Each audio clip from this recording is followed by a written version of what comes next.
Welcome to 360 Wrestling Fanatic.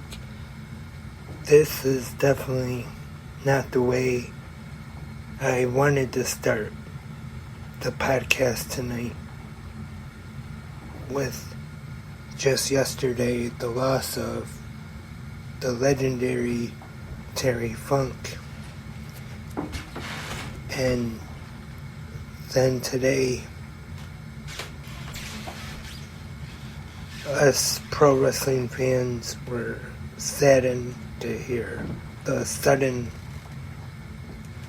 loss of Windham, Rotunda, Bray Wyatt.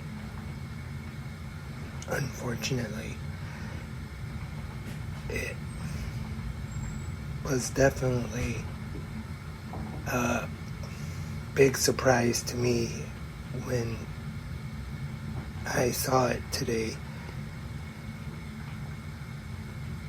And I'm sorry, but on this episode now, I'm not gonna recap Impact and Ring of Honor, but instead, this is just gonna be a way to remember and pay tribute to Bray Wyatt,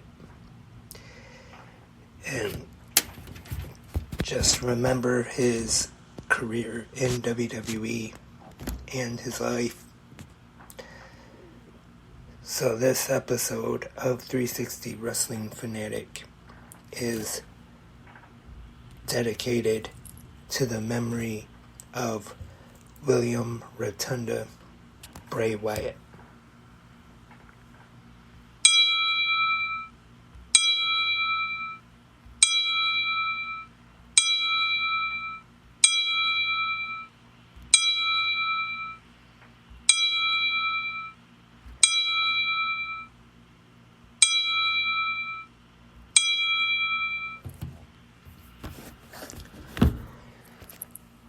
Like I said at the top of the podcast just now, I was definitely shocked when I found out earlier today. I saw what Triple H tweeted, and I know I saw on all the wrestling news websites and everything about him having an illness, but I still didn't really expect this though. And I have also heard a couple things about he was maybe trying to get ready to come back, and what I have heard from Sean Ross Sapp from Fightful is that while he was gone, he had the COVID virus, and it caused some kind of heart issue, I guess. And today, unfortunately, he had a heart attack and passed away.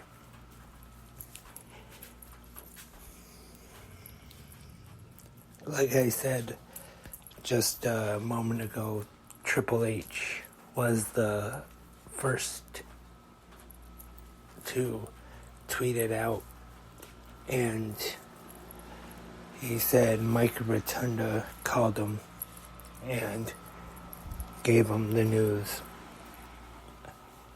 I wasn't watching live at the time, but Booker T at the time was doing a live stream of his podcast, and he actually found out when he was on the air.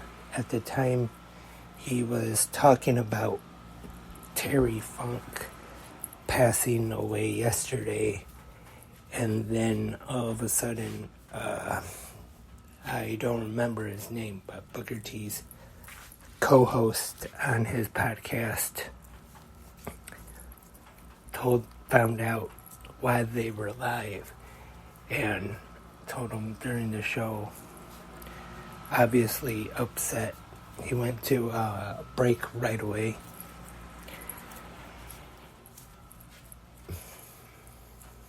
Now, I just want to kind of talk about Bray Wyatt. I first started to really hear of him was in FCW, Florida Championship Wrestling, back when that was the developmental for WWE at the time. And then when the original NXT started, that was back at the very beginning of NXT, when it was that whole competition kind of reality show thing, but definitely before the NXT that is around today. He was on there as Husky Harris, and after that first season of NXT was over, they got called up to the main roster, and that's when he was a part of the Nexus. And then after that, he ended up going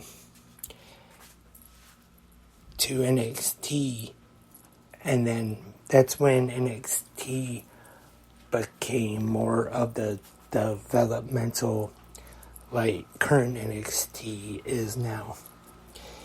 And that's when he started the original Bray Wyatt character, the Wyatt family, and that got over in NXT. They were at Full Sail at the time, and I remember hearing about that and seeing it on NXT, and it was great. And then he got the main roster call up and started seeing all the video packages of the Wyatt family coming soon to WWE, with Bray Wyatt, Luke Harper, the late Brody Lee, and Eric Rowan, now known as Eric Redbeard. I remember thinking, this is going to be really good, and at first it was, but there were some times where, definitely not Bray Wyatt's fault, but sometimes I don't think the creative wasn't always that great. But then that went on, and he definitely had some good feuds with the Shield. He feuded with Jon Moxley, or Dean Ambrose at the time. I remember one time, actually, I did see Bray Wyatt live, and it was a Raw at Joe Louis Arena, and it was kind of funny because I don't think he was actually on the Raw broadcast, but then, because the main event was John Cena against, I want to say who, I don't remember who it was now, but John Cena in a cage match. And John Cena was attacked by Brock Lesnar to end Raw that night. And then after Raw went off the air, Bray Wyatt came out with the lantern and everything. And he got in the ring and looked like he was going to attack Cena. And then Dean Ambrose came down with a kendo stick. And it didn't even turn into a dark match or anything. But Ambrose just hit him with a kendo stick a few times, chased him around ringside, and then chased him off to the back.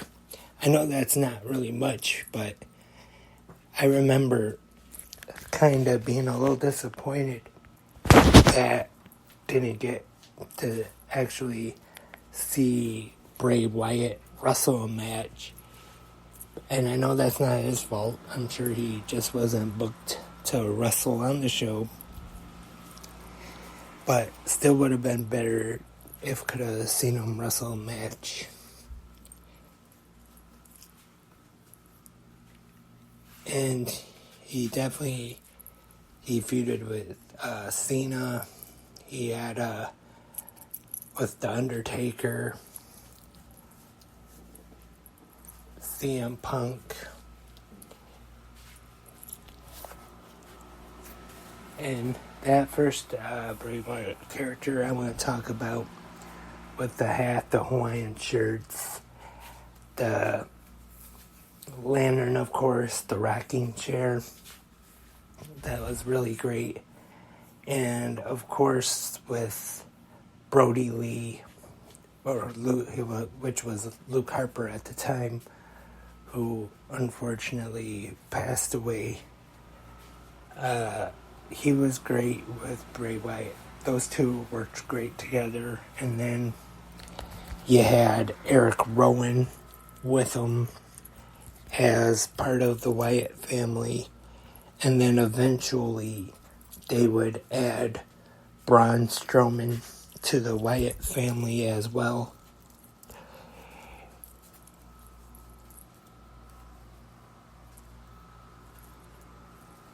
And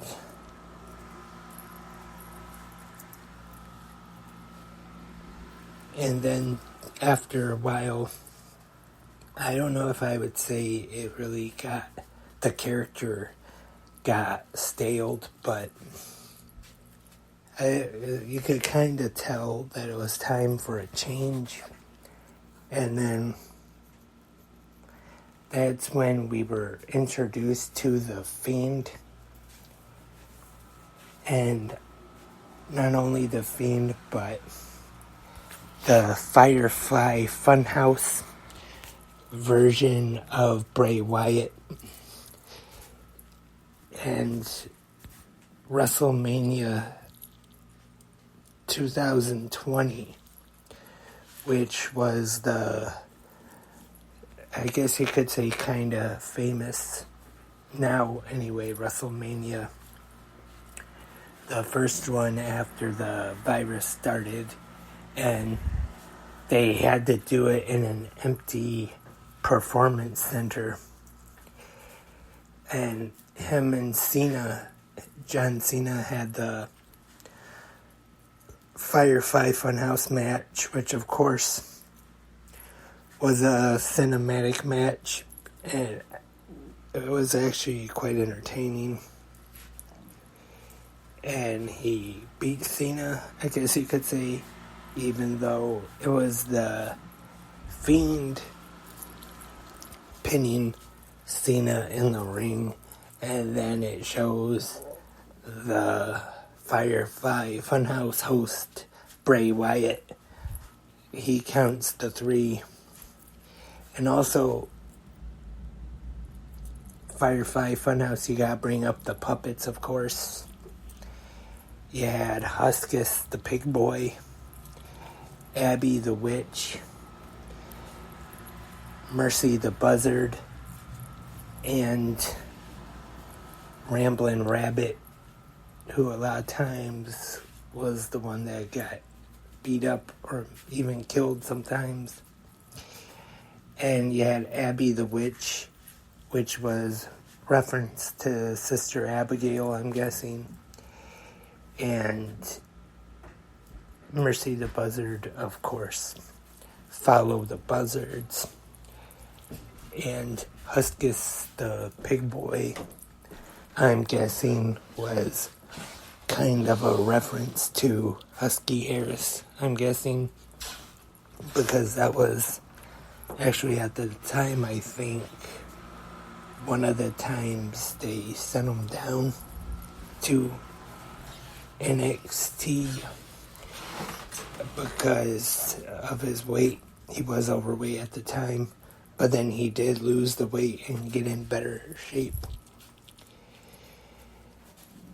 And those segments, when he did the Firefly Funhouse with all the puppets and everything, a lot of those were actually quite entertaining, I thought, because he made them work.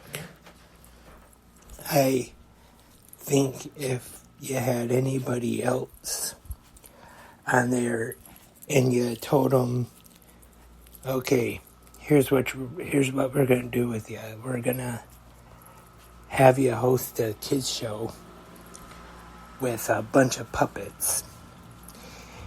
I'm not so sure that a lot of people could have made that work if there are too many other guys that could have. But Bray Wyatt, Windham, Rotunda, he made that work, and he did a great job at it. I'm not saying that every Firefly Funhouse segment was great or was a hit, but a lot of them were. And I mentioned the Firefly Funhouse match with John Cena at WrestleMania. And he even had a feud with The Miz at one time. And then The Fiend would come out because he was doing the multiple personalities thing. And The Fiend, at first, I remember kind of my first reaction of the Fiend character. I did like the mask. I thought that looked pretty neat. And I thought the character was pretty good. All he would say, of course, was, "Let me in." Was definitely a fan of that character. But then, of course, after that, he came back at Extreme Rules last year. And that started all the stuff with Uncle Howdy and everything like that. And there were talks about a faction starting called the Wyatt Six. I remember that was all over the news sites and social media at the time. But unfortunately, nothing really came of that. And I remember that night, Extreme Rules, when he came back. It was at the end of the Premium Live event. And I remember in the crowd is they had guys in costumes as all the characters, as all the puppets. Abby the Witch, Mercy the Buzzard, Ramblin' Rabbit, Huskus the Pig Boy.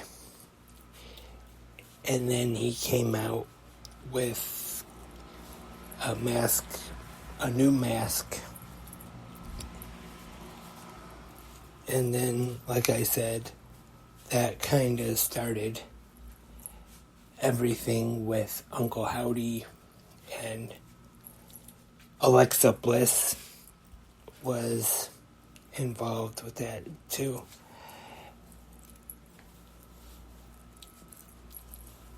Unfortunately, nothing really got concluded with that.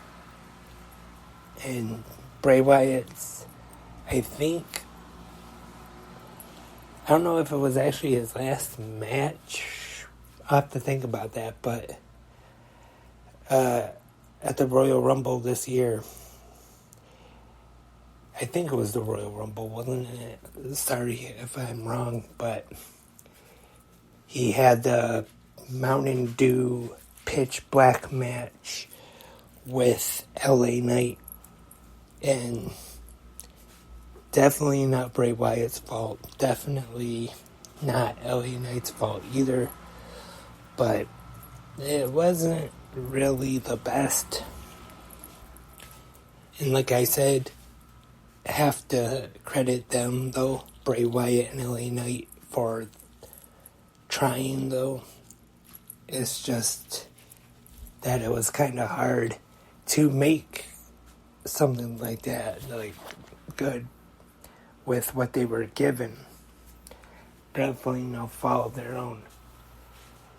And then heading into WrestleMania,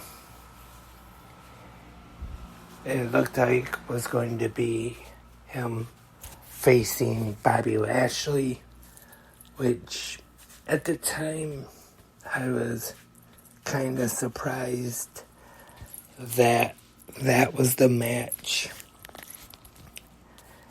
that they were going ahead with for Bray Wyatt at WrestleMania. Definitely nothing against Bobby Lashley, but that's just not who one of the first ones I would think of as an opponent for Bray Wyatt. But then that match never happened,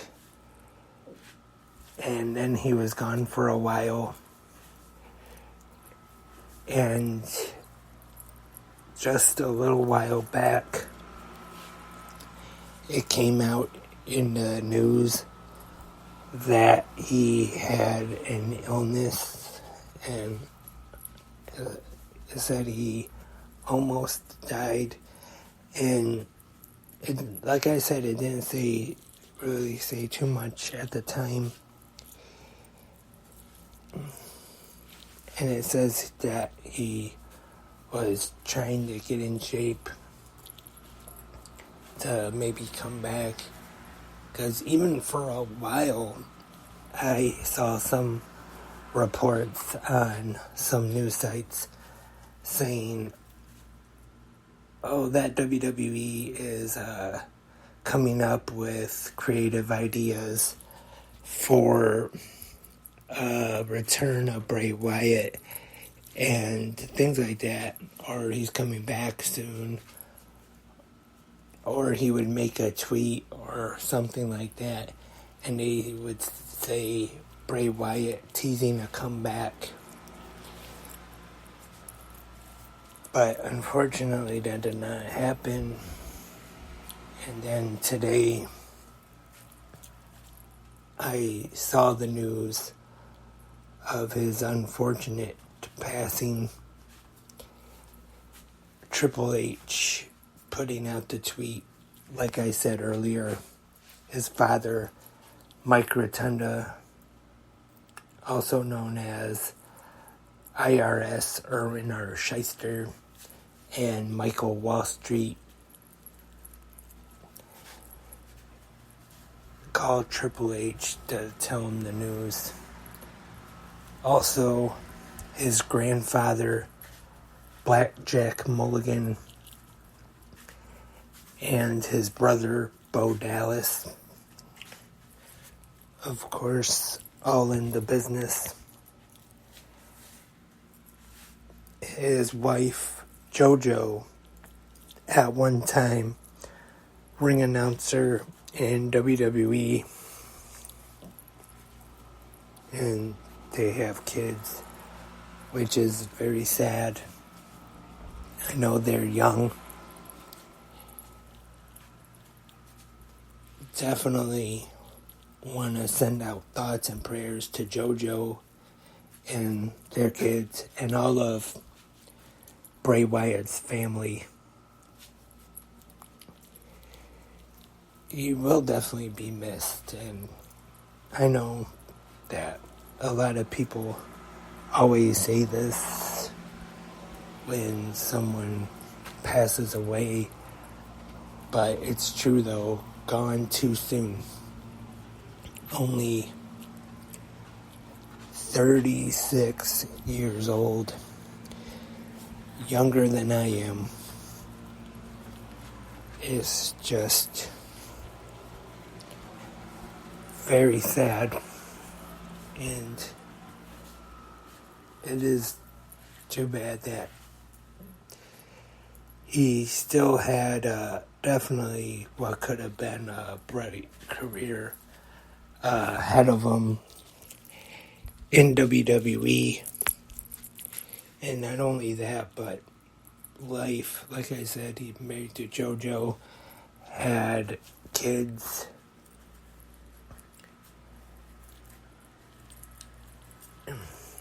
He will definitely be missed by all of the pro wrestling world, us fans.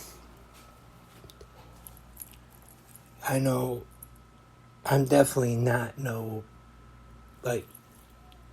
pro wrestling insider or journalist or anything like that. I'm just a fan that comes on the internet and talks wrestling. I'm just like everyone else, just a fan of pro wrestling, love pro wrestling. I think I can say that on behalf of all pro wrestling fans all around the world. We'll miss him.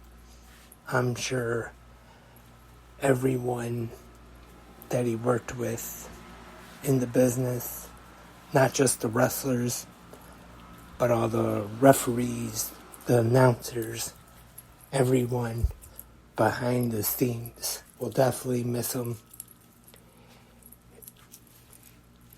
And once again, before I finish this episode of the podcast tonight, is definitely dedicated to the memory of William Rotunda.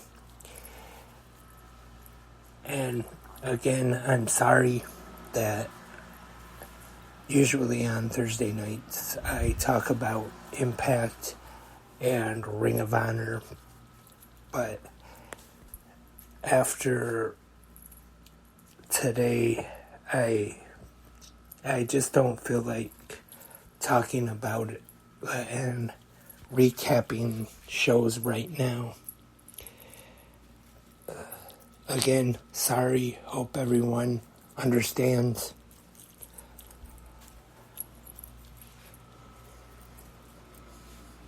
And that's all for this episode of 360 Wrestling Fanatic. Thank you for listening tonight. Feel free in the comments to leave your favorite memories, moments, and matches of Bray Wyatt. Whether it was maybe you have a favorite Husky Harris match when he was part of the first season of NXT Nexus, or the first Bray Wyatt character with the Wyatt family, the Fiend, and then into Uncle Howdy and everything. You can put your favorite moments, your favorite matches of Bray Wyatt in the comment section here on Spreaker or anywhere else you listen to the podcast. But I appreciate everyone listening to this episode of 360 Wrestling Fanatic. And once again, this was dedicated to Bray Wyatt. Rest in peace, Windham, Rotunda.